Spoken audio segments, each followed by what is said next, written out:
versatile word அப்படிங்கிற would use பண்ணி future prediction or possibility அப்படிங்கிற கேட்டகரியில் நம்ம எப்படி சென்டென்ஸ் ஃபார்ம் பண்ணுறதுன்னு பார்க்கலாமா?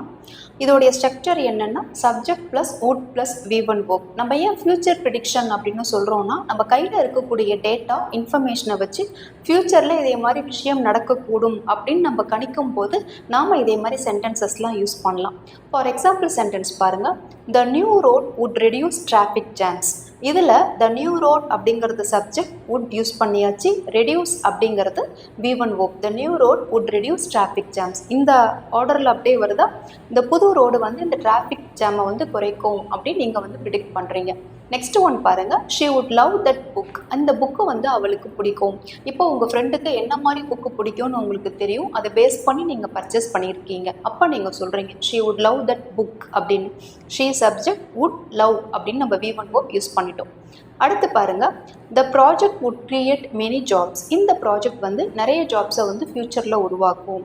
த ப்ராஜெக்ட் வுட் கிரியேட் அப்படின்னு V1 verb யூஸ் பண்ணியிருக்கோம். புரியுதா?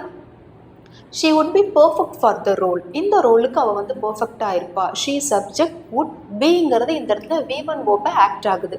ஸோ இப்போ அந்த ஜாப் வந்து அவங்களுக்கு பிடிச்சிருக்கலாம், பிடிச்ச வேலை அவங்களுக்கு கிடைக்குது. அப்போ நீங்கள் சொல்கிறீங்க உங்கள் ஃப்ரெண்டை பற்றி she would be perfect for the role. இந்த ரோலுக்கு அவள் கண்டிப்பாக வந்து சூட் ஆவா அப்படின்னு.